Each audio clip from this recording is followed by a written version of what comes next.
Australia's banks are preparing for negative interest rates.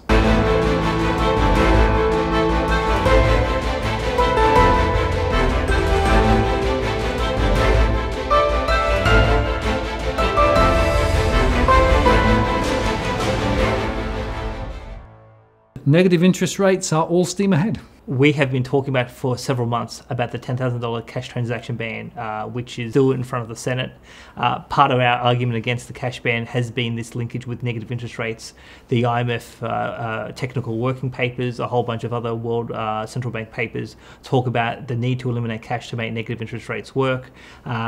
This linkage has been drawn out, and we've been called conspiracy theorists. The AFR, Mr. Patrick, and others have said that all of this is just boxing its shadows.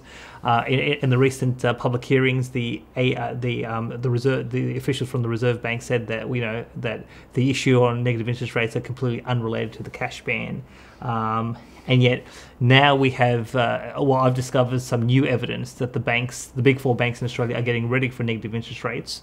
And it just adds, I think, further weight to the concerns that we have about, well, if negative interest rates does come into Australia, what does it mean for cash? What does it mean for the ability to protect your wealth and to get out of the banking system?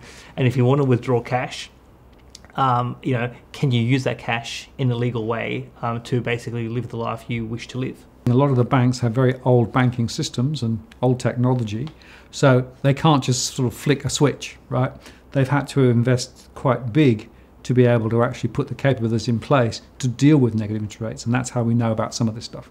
The House of Representatives Economic Committee has been doing an inquiry into the big four banks as well as other parts of the financial system. And on the 8th and 15th of November, the House Committee cross-examined the CEOs of the big four banks.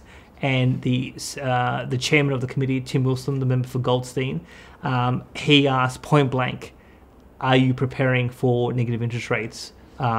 And the answer from all big four banks is yes.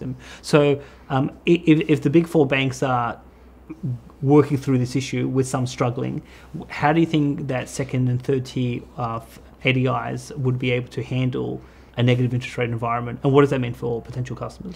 We know that the IT systems of all of the institutions in Australia are relatively complex, relatively difficult to manage, and as soon as you start to make changes, there are always risks that things may go wrong. And in fact, recently in the last few weeks and months, we've seen a number of banks' systems fail due to failed upgrades of software.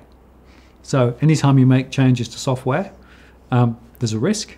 And if you are actually trying to make changes in a relatively short time frame to meet, emergency measures, if interest rates were going negative, you've got to be very careful how you do that because there are clearly risks. When people say we're conspiracy theorists, no, the conspiracy is real.